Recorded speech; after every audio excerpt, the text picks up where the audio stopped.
اللہ تبارک و تعالی نے قرآن مجید کے اندر حضرت ابراہیم علیہ السلام کا تذکرہ بڑی محبت کے ساتھ فرمایا۔ جناب ابراہیم علیہ السلام کی سیرت کو بڑی تفصیل سے قرآن پاک نے بیان فرمایا۔ رب کریم کا پتہ نہیں کتنا کرم ہے اپنے اس خلیل پر کہ جا بجا قرآن مجید کے صفحات آیات یہ بھرے ہوئے ہیں حضرت ابراہیم علیہ السلام کے تذکروں سے۔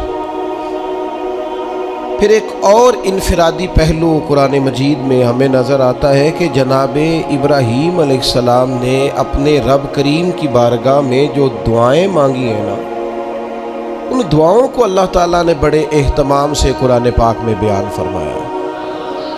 کبھی کوئی بندہ پیارا آ جائے نا، سمجھانے کے لیے مثال دیتا ہوں، تو انسان تبصرہ کرتا ہے۔ کبھی کوئی پیارا آدمی آتا ہے نا جس سے انسان بڑی محبت کرتا ہے، تو انسان اس کی باتیں بیان کرتا ہے، کہتا ہے وہ آیا تو اس نے یوں کہا، پھر جواب میں نے یوں کہا، اس نے یہ سوال پوچھا تو پھر میں نے اسے یہ جواب دیا، اس نے اس حوالے سے بات کی تو پھر میں نے اسے اس طرح کر کے جواب دیا۔ کیا انداز ہے قرآن مجید کا، بلا مثال و بلا تشبیہ۔ رب فرماتا ہے میرے خلیل نے مجھ سے فلاں دعا مانگی، میرے حضور فلاں بات کے لیے فلاں معاملے میں عرض کیا۔ اس پہلو میں جناب خلیل اللہ علیہ السلام نے میری بارگاہ میں کشکول طلب دراز کیا۔ انداز تو دیکھیے کتنا انوکھا ہے، کتنا نرالا ہے، اور یہ جگہ جگہ پہ قرآن مجید میں حضرت ابراہیم کی دعائیں موجود ہیں۔ پتہ کیا ہے، ہم دعائیں تو مانگتے ہیں پر وہ لذت نہیں لیتے جو ہمیں لینی چاہیے۔ ہم دعا تو مانگتے ہیں پر وہ سرور حاصل نہیں کر پاتے جو ایک بندے کو اپنے رب کی طرف رجوع کرنے میں نصیب ہوتا ہے۔ رسمی سا انداز ہوتا ہے، روٹین کی باتیں ہوتی ہیں، بعض جگہ تو رٹی رٹائی دعائیں ہوتی ہیں۔ حضرت خلیل اللہ علیہ السلام جن کو رب کہتا ہے واتخذ اللہ ابراہیم خلیلا، میں نے انہیں اپنا گہرا دوست بنایا، وہ اپنے رب کے حضور دعائیں مانگتے ہیں۔ یہ دعا اتنی انوکھی، اتنی پیاری، کاش آپ اس پر غور کریں کہ یہ دعا مانگنا رب کو اتنا پسند آیا ہے کہ اللہ نے قرآن مجید میں بیان فرما دیا ہے۔ 2-3 مقام قرآن پاک کی عرض کرتا ہوں۔ پہلے دیکھیے سورہ بقرہ ہے، حضرت ابراہیم علیہ السلام اور جناب اسماعیل علیہ السلام خانہ کعبہ کی تعمیر کر رہے ہیں۔ حضرت اسماعیل اینٹیں اٹھا اٹھا کے لاتے ہیں اور جناب ابراہیم علیہ السلام دیواروں پہ لگا لگا کے دیواروں کو بلند کرتے ہیں۔ او دیکھو مسجدیں بنانے والوں، اللہ کے گھر تعمیر کرنے والوں، ذرا اپنی شان تو دیکھو، ذرا دیکھو تو صحیح تم کس کی سنت کا تتبع کر رہے ہو، تم دیکھو تم کس صف میں کھڑے ہو جس صف کی امامت جناب ابراہیم علیہ السلام فرما رہے ہیں۔ حضرت ابراہیم کعبے کی دیواریں اونچی کر رہے ہیں، بیت اللہ شریف کی تعمیر ہو رہی ہے۔ مالک کریم کو وہ بات اتنی اللہ کی بارگاہ میں مقبول ہوئی کہ قرآن میں بیان کیا، فرمایا وَإِذْ يَرْفَعُ إِبْرَاهِيمُ الْقَوَاعِدَ مِنَ الْبَيْتِ وَإِسْمَاعِيلُ، فرمایا جب اٹھاتے تھے نا جناب ابراہیم اور جناب اسماعیل اس گھر کی دیواریں، جب وہ اس کی دیواریں اٹھا رہے تھے، بنیادیں بلند کر رہے تھے، تو پتہ ہے ساتھ کیا کہہ رہے تھے؟ ربنا تقبل منا، ساتھ دعا مانگ رہے تھے یا اللہ یہ ہم سے قبول فرما لے۔ اللہ ہم نے کوشش کی تیرا گھر بنانے کی، ہم نے جد و جہد کی اس کی بنیادیں، ربنا تقبل منا، اللہ اسے قبول فرما لے۔ اصل قابلیت نہیں ہوتی، اصل تو قبولیت ہوتی ہے۔ دعا فرماؤ قبولیت نصیب ہو، ہم کوئی عمل کریں تو اس کی بارگاہ میں وہ قبول ہو۔ دعا مانگ ربنا تقبل منا، اے اللہ ہم سے قبول فرما، اس لیے کہ انک انت السمیع العلیم، تو سننے والا بھی ہے اور جاننے والا بھی ہے۔ اور پھر اس کے ساتھ اور دعا مانگتے ہیں، پیغمبر ہیں، خلیل اللہ ہیں، اللہ تبارک و تعالیٰ کے برگزیدہ ہیں، ان کی عبادتیں، ریاضتیں، ان کی جد و جہد، ان کی تبلیغ، ان کی کوششیں اللہ کو پسند ہیں، اور وہ اس مقام پر فائز ہے کہ رب کریم نے انہیں اپنا خلیل بنا لیا ہے، پھر بھی کہتے ہیں ربنا وجعلنا مسلمین لک، اے ہمارے رب ہمیں اپنی بارگاہ کا فرما بردار رکھنا، ہمیں گردن جھکانے والا بنانا، ہم تیرے حضور جھکے رہیں، وَمِن ذُرِّيَّتِنَا أُمَّةً مُسْلِمَةً لَكَ، اور ہماری اولاد میں بھی ایک امت کو اپنی فرما بردار رکھنا، آنے والی نسلیں بھی تیری فرما بردار رہیں۔ دعا کیوں نہیں مانگتی امت یہ کہ یا اللہ ہماری اولادیں بھی تیری فرما بردار؟ ہر وقت ان کے لیے رزق ہی مانگتے ہو، صحت ہی مانگتے ہو، اچھا کاروبار ہی مانگتے ہو۔ یہ دیکھو جناب ابراہیم کیا مانگ رہے ہیں، کہتے یا اللہ ہماری اولادوں کو اپنا فرما بردار رکھنا، یہ تیرے نافرمان نہ ہو۔ اتنا مقام ہے، مرتبہ ہے، پھر بھی کہتے ہیں وَأَرِنَا مَنَاسِكَنَا، یا اللہ ہمیں اپنی عبادت کے طریقے سکھا، یا اللہ ہمیں سکھا کس طریقے سے تیری عبادت کریں تو راضی ہوتا ہے۔ آج نا سب سے مشکل کام سیکھنا ہے، آپ کسی کو سکھا نہیں سکتے، سارے سیکھے ہوئے ہیں اللہ ماشاءاللہ۔ جس سے پوچھیں گے وہ کہتے ہیں اوہو تعلیم یافتہ ہوں، پڑھا لکھا ہوں، سند یافتہ ہوں، تجربہ کار بھی ہوں، اتنے سال ہو گئے فلاں کام کرتے ہوئے۔ آپ یہ دیکھیں سیکھنا کتنا اہم ہے۔ وَأَرِنَا مَنَاسِكَنَا، تو ہمیں سکھا ہم کس طرح تیری عبادت کریں۔ وَتُبْ عَلَيْنَا، اور اپنی رحمت سے ہمارے اوپر رجوع بھی فرما، کرم فرما مالک، ہم پر رجوع فرما۔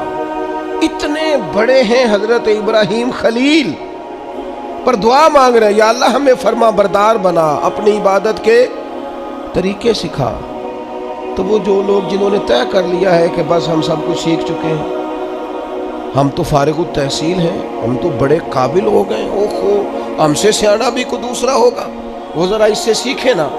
یہ حضرت خلیل علیہ السلام کیا ارشاد فرما رہے ہیں، پھر آگے فرمایا اِنَّكَ أَنْتَ التَّوَّابُ الرَّحِيمُ، بے شک تو بہت توبہ قبول کرنے والا اور بہت رحمت کرنے والا۔ پھر فرمایا ربنا وابعث فیہم رسولا، اے اللہ بھیج دے ہم میں سے اپنا عظمت والا رسول۔ یا اللہ نبی کریم صلی اللہ علیہ وسلم جو تیرے آخری رسول ہیں انہیں بھی انہی میں سے بھیجنا، یعنی میری اولاد میں سے کرنا آخری نبی کو۔ خود رسول کریم نے فرمایا ہے، حضور فرماتے ہیں میں اپنی ماں کا وہ خواب ہوں جو میری پیدائش کے وقت انہوں نے دیکھا تھا، اور شام کے محلات روشن ہو گئے۔ حضور فرمانے لگے میں جناب عیسیٰ کی بشارت ہوں، اور میں جناب ابراہیم کی دعا ہوں، میں دعا ہوں، جناب ابراہیم کی دعا بن کے آیا ہوں حضرت خلیل اللہ، میں وہ ہوں جن کے لیے جناب خلیل نے دعا کی ربنا وابعث فیہم رسولا۔ ہمارے استاد فرمایا کرتے تھے کعبہ بنا کے جناب ابراہیم کا یہ دعا کرنا معنی کیا ہے، مالک میں نے بنا دیا ہے، اسے آباد کرنے والا رسول بھی عطا فرما۔ تڑپے گی محبوب کی امت بیت اللہ دیکھنے کو، دعائیں مانگے گی، یوں گھومے گی بیت اللہ کے گرد جس طرح پروانہ شمع کے گرد گھومتا ہے، نظریں دیکھ دیکھ کے بیت اللہ کو ٹھنڈی ہوں گی۔ ربنا وابعث فیہم رسولا، اے اللہ ان میں وہ رسول بھیج دے، وہ محبوب آئیں تو کیا کریں؟ اے اللہ جب وہ آئیں منہم انہی میں سے آئیں، یتلو علیہم آیاتکا، اور وہ آ کر ان پر تیری آیتیں پڑھیں، وَيُعَلِّمُهُمُ الْكِتَابَ وَالْحِکْمَةَ، انہیں کتاب بھی سکھائیں اور پختہ علم بھی سکھائیں، دانائی بھی سکھائیں، وَيُزَكِّيهِمْ، بڑوں نے ترجمہ کیا ہے پر جو ترجمہ فاضل بریلوی نے کیا ہے وَيُزَكِّيهِمْ، اے اللہ وہ محبوب تیرے آئیں اور انہیں خوب ستھرا کر دیں، خوب ستھرا کر دیں، ان کے دلوں کو صاف کر دیں، باطن کا تزکیہ کر۔ یہ دعائیں کر رہے ہیں جناب ابراہیم۔ انک انت العزیز الحکیم، بے شک مالک تو غالب حکمت والا ہے۔ جناب ابراہیم علیہ السلام بیت اللہ کی تعمیر کرتے ہیں، قبولیت کی دعا مانگتے ہیں، اللہ کے حضور عرض کرتے ہیں اے اللہ آخری پیغمبر علیہ السلام کو مبعوث فرما تاکہ وہ کتاب و حکمت سکھائیں، تاکہ وہ قرآن مجید کی آیات کی تلاوت کریں۔ اے اللہ رسول کریم علیہ السلام عطا فرما جو دلوں کا تزکیہ کریں۔ اس رسول صلی اللہ تعالی علیہ وسلم کے لیے حضرت ابراہیم نے دعا مانگی تھی، وہ رسول اللہ نے ہمیں عطا فرمائے۔ اب ہمیں حضور کے بتائے ہوئے طریقے کے مطابق کتاب و سنت سیکھنا چاہیے نا۔ حضور نے جو خوبصورت ارشادات کر کے ہمارا تزکیہ کیا ہے، ہمیں وہ یاد رکھنے چاہیے نا، دلوں میں بسانے چاہیے نا۔ تو ایک مقام تو وہاں سورہ بقرہ میں، اور دوسرا مقام سورہ ابراہیم میں۔ یہ سورہ ابراہیم ہے، مالک کو پیار اتنا ہے، جگہ جگہ بھی ذکر کیا ہے قرآن پاک میں جناب ابراہیم کا، اور ایک پوری سورت کا نام ہی سورہ ابراہیم ہے۔ اتنی محبت ہے حضرت خلیل اللہ سے رب کریم کو۔ یہاں بھی دیکھیے حضرت ابراہیم سورہ ابراہیم میں دعا مانگتے ہیں۔ اب ذرا یہ دعا بھی دیکھیں کتنی معنی خیز ہے۔ فرماتے ہیں وَإِذْ قَالَ إِبْرَاهِيمُ رَبِّ اجْعَلْ هَٰذَا الْبَلَدَ آمِنًا۔ یاد کرو جب جناب ابراہیم علیہ السلام نے کہا اے اللہ اس شہر کو امن والا بنا دے۔ جناب ابراہیم علیہ السلام مکے میں نہیں رہتے تھے، پر دعائیں مکے کے لیے مانگ رہے ہیں۔ اے اللہ اس شہر کو امن والا۔ پوری دنیا کے مسلمانوں کو دعا کرنی چاہیے کہ اللہ مکے مدینے میں ہمیشہ امن ہی رہے، اللہ اسے امن والا بنا دے۔ ایک بات آپ کو عرض کروں، جس ملک میں امن نہیں ہوتا وہاں کچھ بھی نہیں ہوتا۔ جب تک امن نہ ہو نہ تجارتوں کا مزہ ہے نہ عبادتوں کا مزہ ہے۔ کام کاج بھی تبھی ہوتا ہے جب امن ہو، عبادت ریاضت تبلیغ تعلیم تبھی ہوتی ہے جب امن ہو۔ یہ دیکھیے اللہ کے پیغمبر حضرت خلیل علیہ السلام قیام امن کی ضرورت کے بارے میں کس طرح بیان فرماتے ہیں، کہتے ہیں اے اللہ اس شہر کو امن والا بنا دے۔ جب تک امن نہیں ہوگا، جب تک اطمینان نہیں ہوگا، ٹھہراؤ نہیں ہوگا، سکون نہیں ہوگا، زندگی کیسے آگے بڑھے گی؟ اس لیے پوری دنیا کے مسلمانوں کو مل کے کوشش کرنی چاہیے کہ ہر مسلمان ملک کے اندر امن رہے۔ ہمیں کوشش کرنی چاہیے ہمارے شہروں میں علاقوں میں امن رہے۔ ڈھیر سارے لوگ ہیں جن کو امن پسند نہیں ہوتا، بدامنی پیدا کرتے۔ آپ اپنے ارد گرد دیکھ لیں، یہ غیبتیں کرنے والے، چغلیاں کرنے والے، ایک دوسرے کے بارے میں سازشیں کرنے والے، شرارتیں کرنے والے، یہ سارے بدامنی پھیلانا چاہتے ہیں۔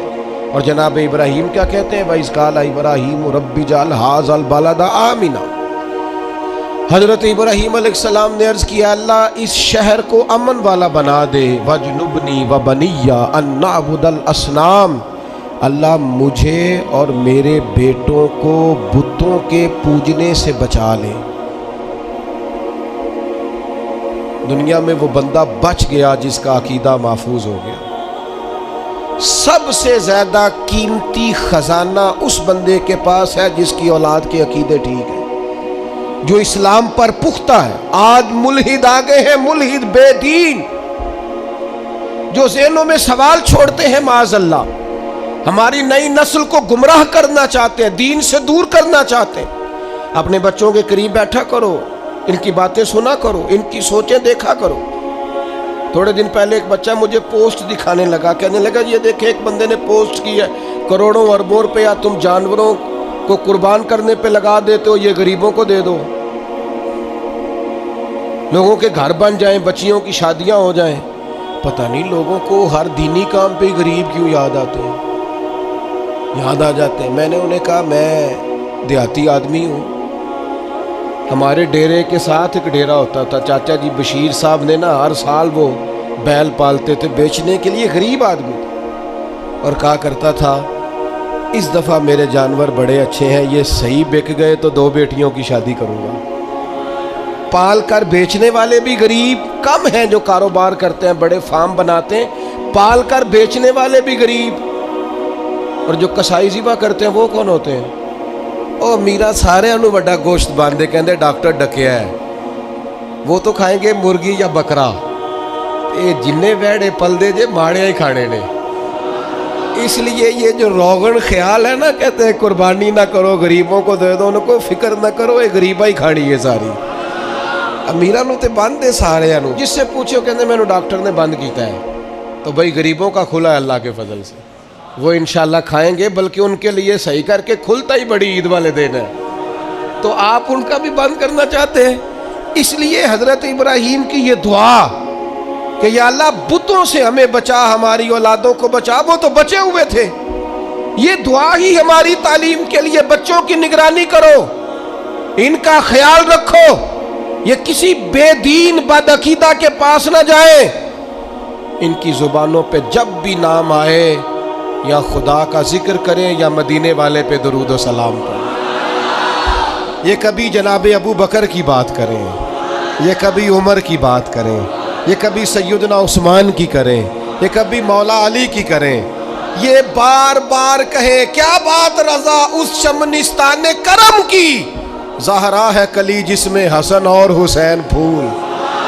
بار بار بات کریں حضور کی اولاد. تو عزیز بھائی، حضرت ابراہیم نے دعا مانگی، یا اللہ مجھے بھی اور میری اولاد کو بھی بتوں سے بچا، برے لوگوں سے بچا، گندے عقیدے والوں سے بچا. پھر فرمایا ربی انہن اضللن کثیرا من الناس. یہ دیکھو بتوں کی بات ہو رہی ہے، لوگ کہتے ہیں فلاں کے پیچھے بڑے لگ گئے. حضرت ابراہیم تو کہہ رہے ہیں اللہ ان بتوں نے بڑے لوگوں کو گمراہ کر دیا. گمراہی ویسے ہی جلدی دل کے اندر جگہ پکڑتی ہے، شیطانی باتیں ویسے ہی جلدی سمجھ میں آتی ہیں لوگوں. ڈھیر سارے ربی انہن اضللن کثیرا من الناس. اے اللہ ان بتوں نے ایک بہت بڑی جماعت کو گمراہ کر دیا. تو جو بولتے نہیں تھے باطل، جو باطل بولتے نہیں تھے، انہوں نے بڑے گمراہ کیے. تو جو بولنے والے ہیں وہ دیکھیں کتنوں کو گمراہ کریں گے. اس لیے حضرت اقبال بولے، کہنے لگے یہ دور بھی اپنے ابراہیم کی تلاش میں ہے، یہ دور اپنے ابراہیم کی تلاش میں ہے. صنم کدا ہے جہاں لا الہ الا اللہ. اور فرماتے ہیں بہار ہو کہ خزاں لا الہ الا اللہ. اگرچہ بت ہیں جماعت کی آستینوں پہ، پر مجھے ہے حکم ازاں لا الہ الا اللہ. ہم یہ گواہی دیتے رہیں گے اللہ کی توحید. کثیر لوگوں کو انہوں نے گمراہ کر دیا. ایک اور ذرا انوکھا انداز دیکھیے جناب ابراہیم کا. فرماتے ہیں فمن تابعنی فانہ منی. یا اللہ جو میری پیروی کرے وہ تو میرا ہے. تو اے کلیم جو آپ کی پیروی نہ کرے، انداز دیکھیے، فمن تابعنی فانہ منی، جو میری پیروی کرے مالک وہ میرا ہے. ومن عصانی فانک غفور الرحیم. اور اللہ جو میری نافرمانی کرے نا، ابراہیم اس کے ساتھ کیا کریں جو آپ کا نافرمان ہے؟ فرمایا فانک غفور الرحیم، بے شک تو بڑا بخشنے والا، معاف کرنے والا ہے.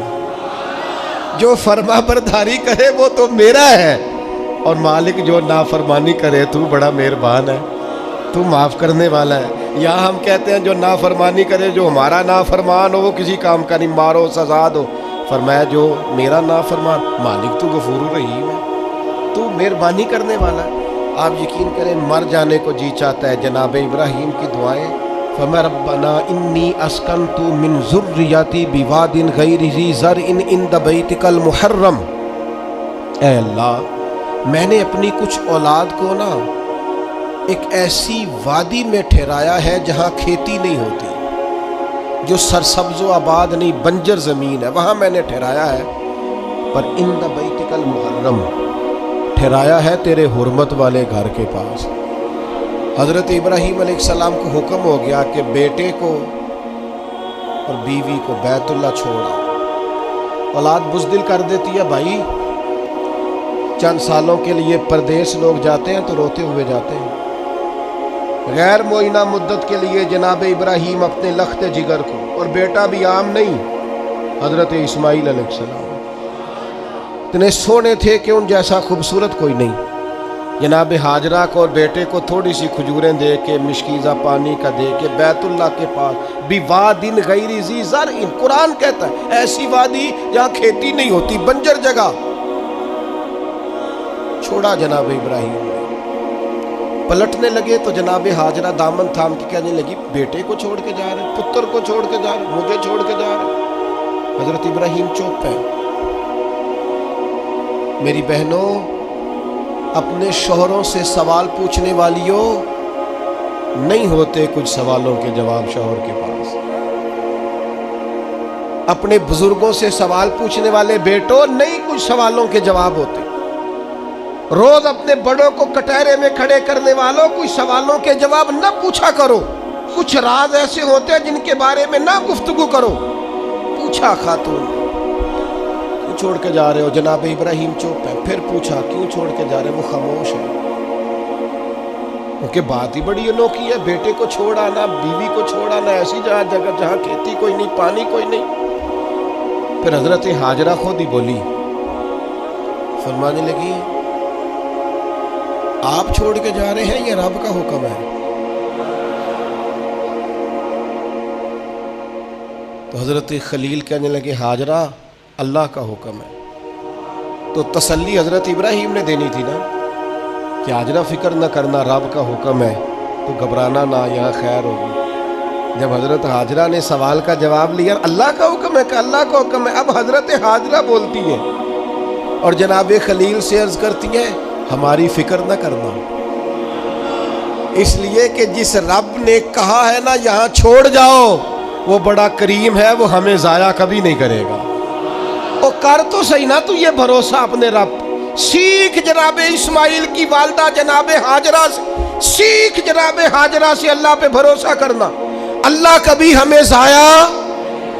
پانی ختم ہو گیا تھوڑی دیر میں مشکیزے کا، کھجوریں ختم ہو گئی. بیٹا پیاس سے زمین پر ایڑیاں مارتا، جناب ہاجرہ دوڑ کے ادھر جاتی صفا پہ، پھر دوڑ کے مروہ پہ، پھر صفا پہ، پھر مروہ پہ 7 چکر لگائے. فرشتے نے آ کے اس جگہ پر مارا جہاں جناب اسماعیل کی ایڑیاں لگتی تھی. زمزم جاری ہو گیا. مالک ہو گیا ایک دفعہ جناب ہاجرہ کا جانا آنا. تو کریم نے فرمایا میرا کلیم چھوڑ آیا. میری پیاری بندی ہاجرہ اس کے کہنے پہ وہاں رک گئی. دکھوں کے دن تھے، تکلیفوں کے دن تھے، میری رضا پر وہ ٹھہر گئے، صبر کیا. اب دیکھو نا قیامت تک میرا انعام دیکھو. ہاجرہ تو پانی کے لیے دوڑی تھی نا سلام اللہ علیہا، تو وہ سامنے پانی کا کولر لگا ہے، ٹھنڈا بھی ہے اور سادہ بھی ہے، لیکن مالک فرماتا ہے حاجیو دوڑو، دوڑو مروہ پہ، دوڑو صفا پہ. ان الصفا والمروہ من شعائر اللہ. یہ صفا و مروہ اللہ کی نشانیاں ہو گئی. تو رب کی رضا پہ صبر کرنا، اور صبر کر کے تجھے تھوڑی سی مشقت کرنی بھی پڑی نا تو مالک کا انعام دیکھ. قیامت تک جو عمرہ کرنا جائے گا، حج کرنے جائے گا، پانی سامنے پڑا ہے پر دوڑنا پڑے گا. دوڑو میلین اخدرین، دوڑو ان کے بیچ. کیوں؟ پسند آ گئی ہے نا جناب ہاجرہ کی ادا، پسند بھا گئی ہے جناب ہاجرہ کی ادا. کمال کر دیا جناب ہاجرہ نے. یہ عشق و محبت کا سفر ہوتا ہے، سارا حج کا سفر، سارا وارفتگی کا سفر ہے، اللہ والوں کی یادوں کا سفر. حضرت ابراہیم جب چھوڑ آئے نا، اولاد ہوتی ہے نا، چھوڑ آئے بیٹے کو، پر کھیتی کوئی نہیں تھی، بغیر پانی کے بچے کو چھوڑ آئے. حج پہ بھی جاتے ہیں لوگ تو پڑوسیوں کو بھی کہتے ہیں ذرا دھیان رکھیا جائے. 100 قسم کی باتیں لوگ، بچے ہوتے ہیں نا، اولاد ہوتی. چھوڑ تو گئے پر پھر حضرت کلیم ایک کونے میں بیٹھ گئے اور کہنے لگے ربنا انی اسکنت من ذریتی بواد غیر ذی زرع عند بیتک المحرم. اے اللہ میں نے اپنی اولاد میں سے کچھ کو نا اس وادی میں ٹھہرایا جہاں کھیتی نہیں ہوتی، سبزہ نہیں ہوتا، پھل، پر عند بیتک المحرم ٹھہرایا میں نے تیرے گھر کے پاس ہے. او بیٹو بیٹیوں دیکھو ماں باپ کا پیار کیسا ہوتا ہے. میں نے ٹھہرایا ہے وہاں. مالک ایک دعا ہے تیرے خلیل کی، ربنا لیقیموا الصلاۃ. اے اللہ میں چاہتا ہوں یہ نماز قائم کرے. پہلی بات نماز کی، میں چاہتا ہوں میرے بچے نمازی ہو، سویرے اٹھے تیرے حضور سجدہ ریز ہو، وضو کریں، عبادتیں کریں، ریاضتیں کریں. اگلی بات بڑی انوکھی ہے، فرمایا فَاجْعَلْ أَفْئِدَةً مِّنَ النَّاسِ تَهْوِي إِلَيْهِمْ. اے اللہ لوگوں کے دل ان کی طرف مائل کر دے. دنیا میرے بچوں سے پیار کرے، لوگ اولاد اسماعیل سے پیار کریں، ان کی طرف لوگوں کے دل پھیر دے۔ قیادتوں کا ہر دل عزیز ہونا بڑا ضروری ہوتا ہے۔ جسموں پہ حکومت کوئی حکومت نہیں ہوتی۔ انسان کے جسموں پر وجود پر حکومت کرنا کوئی کمال نہیں، اصل کمال ان کا ہوتا ہے جو دلوں پر حکومت کرتے ہیں۔ دل جھکے چلے جاتے ہیں، طبیعتیں بڑی چلی جاتی ہیں، آنکھوں پہ پٹی بھی باندھ دے تو محبوب کے دروازے کی طرف انسان بڑھتا ہی چلا جاتا ہے۔ کہا لوگوں کے دل پھیر دے ان کی طرف، لوگ ان سے پیار کرے۔ ہر سال دنیا قربانی کرتی ہے۔ رسول پاک علیہ الصلوۃ والسلام نے حد بندی، یا رسول اللہ قربانی کیا ہے؟ فرمایا جناب ابراہیم کا طریقہ ہے۔ ہر سال ذکر ہوتا ہے جناب ابراہیم، ہر سال ذکر ہوتا ہے حضرت اسماعیل، ہر جگہ ذکر ہوتا ہے جناب یعقوب کا، جناب یوسف کا۔ اپنی اولاد کے لیے دعا مانگا کرو، رب لوگوں کے دلوں میں ان کی محبت پیدا فرمائے۔ بندہ اچھا لگتا ہے، وہ بندہ پیارا لگتا ہے جو اولاد سے پیار کرے، اس سے پیار ہو جاتا ہے جو بچوں سے پیار کرے۔ اللہ ان کی طرف لوگوں کے دل پھیر دے، پہلے نمازی بنا دے، پھر انہیں ہر دل عزیز بنا دے۔ اب حضرت ابراہیم کہتے ہیں وَارْزُقْهُم مِّنَ الثَّمَرَاتِ لَعَلَّهُمْ يَشْكُرُونَ، یا اللہ انہیں پھلوں میں سے رزق بھی دے تاکہ یہ تیرا شکر ادا کرے۔ اللہ انہیں رزق بھی عطا فرما، انہیں پھلوں میں سے رزق بھی دے۔ اولاد کے لیے دعا مانگا کرو، انہیں اللہ روزی دے وسیع، اولادیں کسی کی محتاج نہ ہو، بچے کسی کے دست نگر نہ ہو، کسی کے ہاتھ نہ دیکھنے پڑے، کسی کی طرف بڑھنا نہ پڑے۔ آگے ارشاد فرماتے ربنا انک تعلم ما نخفی وما نعلن۔ حضرت ابراہیم نے بات ہی کھول دی، فرمایا اے رب تو جو ہم ظاہر کرتے ہیں وہ بھی جانتا ہے، اور جو ہم چھپاتے ہیں وہ بھی جانتا ہے۔ وما یخفی علی اللہ من شیء فی الارض ولا فی السماء، اللہ پر کوئی چیز چھپی ہوئی نہیں، نہ زمینوں میں نہ آسمانوں میں۔ پھر اولاد کے لیے دعا مانگی جا رہی ہے، اس شہر کے لیے بھی دعا مانگی جہاں بچے رہتے، یہاں امن رہے۔ یہ بھی دعا مانگی کہ یہ نمازی ہو، یہ بھی دعا مانگی حضرت ابراہیم علیہ السلام نے کہ اللہ انہیں رزق دے پھلوں میں سے، یہ بھی دعا مانگی لوگوں کے دل ان کی طرف کر دے، اور پھر کہا تو جانتا ہے ہمارے ظاہر اور باطن کو۔ پھر ارشاد فرمایا کہ میں اب بیچ میں شکر بھی ادا کرتے ہیں، کہتے ہیں الحمدللہ الذی وہب لی علی الکبر اسماعیل و اسحاق، کہتے ہیں تمام تعریفیں اس اللہ کے لیے جس نے بڑھاپے میں مجھے اسحاق اور اسماعیل عطا فرمائے۔ بڑھاپے میں اللہ نے اولاد دے دی، ساری تعریفیں اس کے لیے۔ پھر ارشاد فرماتے ہیں ان ربی لسمیع الدعاء، بے شک میرا رب دعاؤں کا سننے والا ہے۔ آگے ارشاد فرماتے ہیں ربی جعلنی مقیم الصلاۃ ومن ذریتی، اے اللہ مجھے بھی نماز قائم کرنے والا بنا دے اور میری اولاد کو بھی نماز قائم کرنے والا بنا دے۔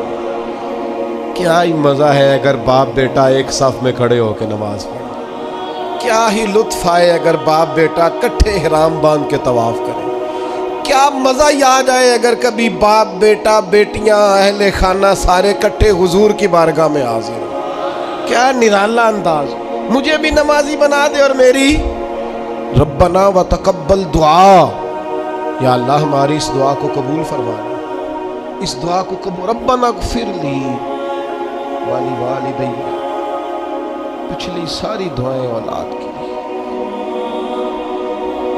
اب کہا ربنا اغفر لی والی والدی، اے اللہ مجھے بھی بخش دے اور میرے والدین کو بھی بخش دے، ان کی بخشش کر دے۔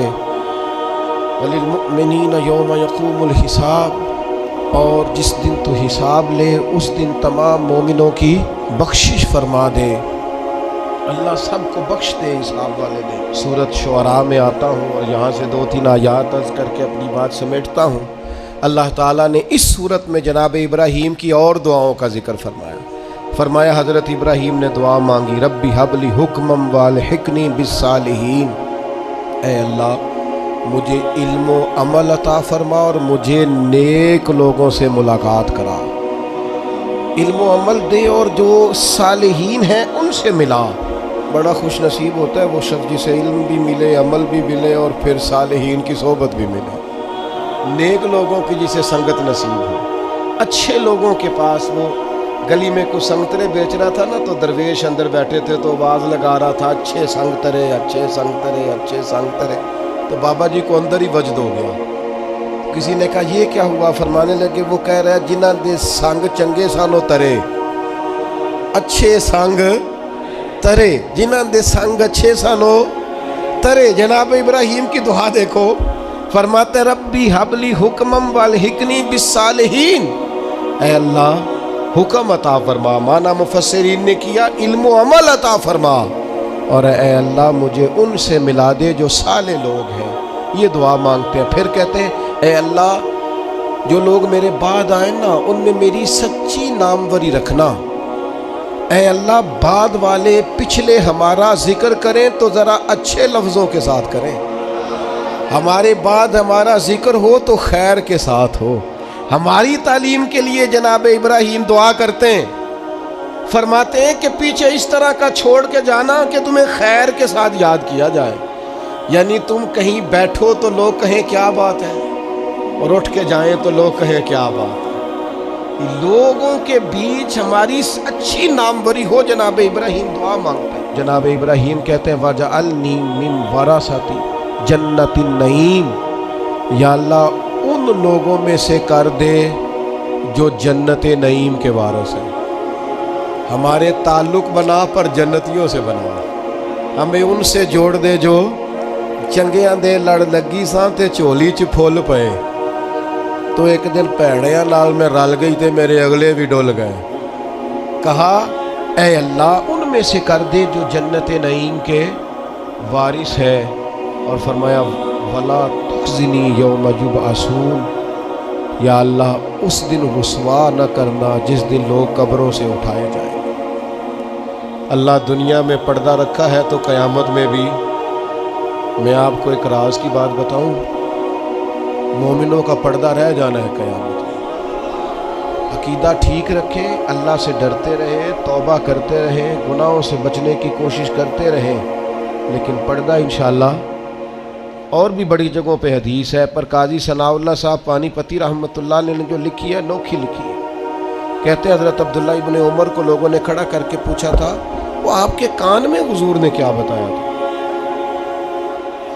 کان میں نبی کریم علیہ السلام نے کیا بات کی تھی؟ تو جناب عبداللہ ابن عمر فرمانے لگے نبی کریم علیہ السلام نے مجھ سے فرمایا تھا اللہ قیامت کے دن بندے کو اپنے قریب کر کے پوچھے گا وہ فلاں فلاں فلاں فلاں گناہ کیا تھا، تو بندہ کہے گا مالک ہو گیا، اور بندہ ڈر رہا ہوگا مالک ہو گیا، تو اللہ فرمائے گا دنیا میں نے تیرا پردہ رکھا تھا، آج تجھے معاف کر رہا ہوں، پردہ رکھا تھا معاف کر رہا ہوں۔ حضرت ابراہیم کہتے ہیں یا اللہ جب قبروں سے اٹھائے جائیں تو رسوا نہ کرنا، امید ہے، کرم کی امید ہے، اس کی رحمت پر امید ہے۔ یوم نحشر المتقین الی الرحمن وفدا، اللہ کہتا ہے جب متقی قبروں سے اٹھائے جائیں گے تو رحمان کی بارگاہ میں مہمان بنا کر پیش کیے جائیں گے۔ امید ہے کرم ہی ہوگا، گناہگار تو بڑے ہیں پر امید ہے رحمت پر، اور کبھی امید ہے رحمت پر کہ جس نے یہاں عزت دی ہے وہاں بھی کرم ہی فرمائے گا، فضل ہی فرمائے گا۔ ایک بات آپ کی خدمت میں عرض کرنی ہے، آپ نے اس کو ضرور ذہن میں رکھنا ہے۔ ترمذی میں حدیث ہے، نبی پاک علیہ السلام نے فرمایا یہ جو ذی الحج کے پہلے 10 دن ہے نا، جتنی اللہ تعالیٰ ان 10 دنوں میں عبادت پسند کرتا ہے کسی اور دن میں نہیں کرتا۔ لیکن نا کچھ لوگ حج پہ چلے گئے، سعادت مل گئی، جن کے نصیب چمکے، اور جو یہاں بھی ہیں انہیں بھی لگایا ہوا ہے قربانیاں خریدو، قربانیاں کرو، اللہ کی راہ میں بانٹو۔ یہ عبادت کے دن ہے، کوشش کریں زیادہ سے زیادہ وقت استغفار میں گزرے۔ اور ایک حدیث میں نبی پاک نے وظیفہ بھی بتایا، فرمایا ایک تو پڑھو لا الہ الا اللہ، اللہ اکبر اور الحمدللہ، ان 10 دنوں میں یہ وظیفہ کثرت سے پڑھیں۔ یہ بڑی قبولیت والے دن ہیں، بڑے رحمت والے دن ہیں، بڑی عطاؤں والے دن ہیں۔ پوچھنا نہیں کسی بندے سے بھی کہ قربانی لی ہے کہ نہیں، کسی سے نہیں پوچھنا، کسی سے سوال نہیں کرنا کہ قربانی کا اس دفعہ کیا پروگرام ہے، قطعاً نہیں۔ سفید پوش آدمی کے لیے مسئلہ بن جاتا ہے وضاحت دینا۔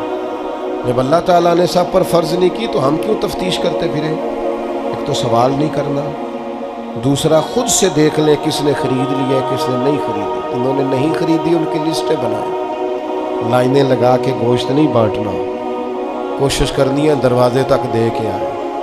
کریم کا کرم ہم تک پہنچائے تو دروازے تک پہنچائے۔ اس نے ہمیں دیتے وقت معاذ اللہ کسی قسم کی رسوائی سے آشکار نہیں ہونے دیا، تو ہم نے بھی بانٹتے وقت کسی کو رسوا نہیں کرنا، پریشان ہے، خوبصورتی سے بانٹنا ہے۔ کوشش کرنی ہے جہاں غربت زیادہ ہے وہاں ذرا زیادہ چلا جائے، لوگوں کو تقسیم کرنا ہے، اسباب بنانے، اور کسی کے آنے پر بھی چہرے پر شکن نہیں لانی کہ تو پھر آ گیا، پہلے بھی تو آیا تھا نا۔ وہ ہمیں دیتا ہے تو رحمت سے دیتا ہے، تو ہم نے بھی اس کی مخلوق میں بانٹنا ہے تو ذرا مسکرا کے بانٹنا ہے، زیادہ الجھاؤ کا شکار نہیں ہونا۔ اللہ تعالیٰ سمجھنے کی توفیق دے۔